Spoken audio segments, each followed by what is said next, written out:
সকালে সব কিছু গুছিয়ে আমরা বাসে উঠে পড়লাম হ্যালিফ্লেক্সের উদ্দেশ্যে। বাস ছাড়ার পর জানালার পাশে বসে বাইরের সুন্দর সিনারি দেখতে দেখতে শুরু হলো আমাদের জার্নি। রাস্তার দুপাশের গাছপালা, খোলা আকাশ আর সুন্দর ক্যানাডিয়ান ল্যান্ডস্কেপ সব কিছু মিলিয়ে পথটা যেন ভ্রমণের একটা অংশ হয়ে গেল। বাসে বসে কখনো গল্প, কখনো বাইরের ভিউ দেখা, আবার কখনো একটু রেস্ট, এইভাবেই ধীরে ধীরে সময় কেটে যাচ্ছিল। জার্নিটা লম্বা হলেও নতুন জায়গায় যাওয়ার এক্সাইটমেন্টের কারণে একদমই কিন্তু খারাপ লাগছিল না। ওই দূরে দেখা যাচ্ছে উইন্ডমিলগুলো। তোমাদের কেমন লাগছে অবশ্যই জানিও। অনেকটা জার্নি করে ফ্রেডারেক্টন থেকে বাসে করে অনেকটা পথ পাড়ি দিয়ে অবশেষে আমরা পৌঁছে গেলাম হ্যালিফ্যাক্সে। নতুন শহরে পা রাখার পর থেকেই চারপাশের পরিবেশটা আমাদের বেশ ভালো লাগছিল, কারণ অনেকটা জার্নি করেছি, অনেকক্ষণ ধরে বাসে বসেছিলাম। তারপর বেশ ভালো লাগছিল বাইরের এই আবহাওয়া। তারপর আমরা একটা রেস্টুরেন্টে চলে এসেছিলাম। এই রেস্টুরেন্টে কিন্তু ইন্ডিয়ান ছিল, আর বাকিরা সবাই গিয়েছিল চাইনিজ রেস্টুরেন্টে। তো যেহেতু আমরা অনেক সকালে বেরিয়েছিলাম আর সেইভাবে ব্রেকফাস্ট করা হয়নি, তাই সবার কিন্তু প্রচণ্ড খিদে পেয়ে গিয়েছিল।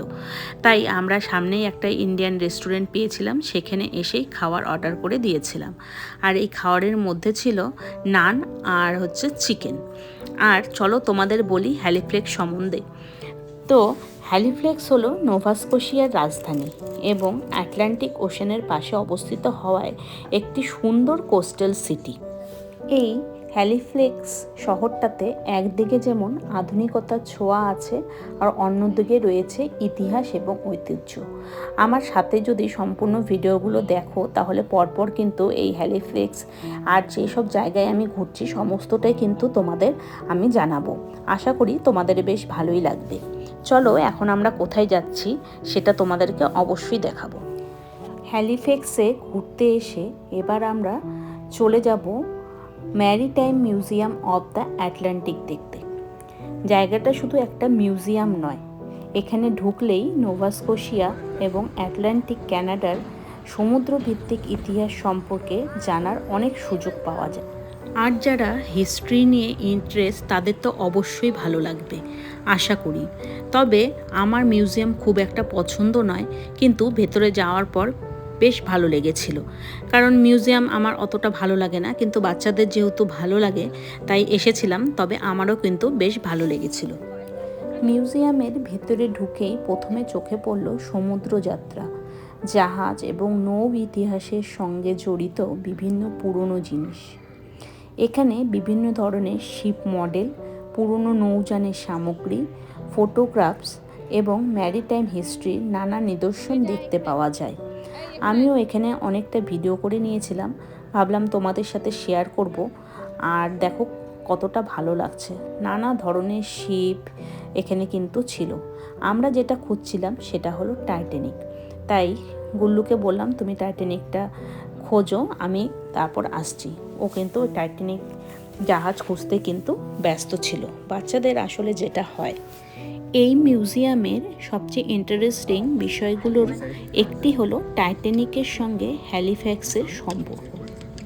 টাইটানিক দুর্ঘটনার পর হ্যালিফ্যাক্স এই ঘটনার সঙ্গে গুরুত্বপূর্ণভাবে জড়িয়ে পড়েছিল।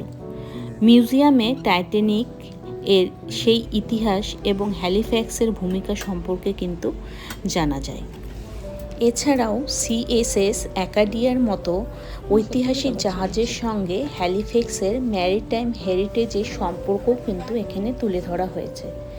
জাহাজ, সমুদ্র এবং ক্যানাডিয়ান নেভেল হিস্ট্রি সম্পর্কে জানতে চাইলে এই জায়গাটি কিন্তু বেশ ইন্টারেস্টিং। এখানে কিন্তু গুল্লুকুশও বেশ এনজয় করছিল, আর তোমাদের দাদা ওদেরকে সব কিছু বুঝিয়েও দিচ্ছিল। আর আমি তো ভিডিও করাতেই ব্যস্ত ছিলাম, আমার তো তোমাদেরকে দেখাতে হবে তাই না। আর আমিও কিন্তু খুব এনজয় করছিলাম। আমাদের কাছে সবচেয়ে ভালো লেগেছে এখানে শুধু দেখে চলে আসা নয়, প্রতিটি জিনিসের পেছনে একটা করে গল্প রয়েছে। আর সেই গল্পগুলো জানতে জানতে মনে হচ্ছিল আমরা যেন অনেক বছর আগের সময়ের মধ্যে ফিরে গিয়েছি। হ্যালিফ্যাক্স ভ্রমণের সময় ইতিহাস আর সমুদ্রের প্রতি যাদের আগ্রহ আছে তাদের জন্য এই ম্যারিটাইম মিউজিয়াম সত্যি দেখার কিন্তু একটি জায়গা। আমরা এখানে অনেকটা টাইম স্পেন্ড করলাম এবং অনেক কিছু ঘুরে ঘুরে দেখলাম। এটাই হলো সেই টাইটানিক জাহাজটা, যেটা দেখার জন্য আমরা সবাই আগ্রহ ছিলাম। তো জাহাজটা দেখে নিলাম আর তোমাদের সাথেও শেয়ার করলাম। এই কারণ এই মিউজিয়াম তো তোমরা জানোই অনেক বড় হয়, সেটা শেয়ার করলে অনেকটা ভিডিওটা অনেকটা বড় হবে, তাই যতটা পারলাম তোমাদের সাথে শেয়ার করলাম। তোমরা জানিও তোমাদের আজকের ভিডিওটা কেমন লাগলো। আশা করি ভালো লেগেছে। যদি ভালো লাগে তবে অবশ্যই লাইক কমেন্ট শেয়ার করো। আর ততক্ষণ তোমরা খুব ভালো থেকো, সুস্থ থেকো আর সাবধানে থেকো। দেখা হচ্ছে পরের একটি দারুণ ব্লগের সঙ্গে। ততক্ষণের জন্য টাটা।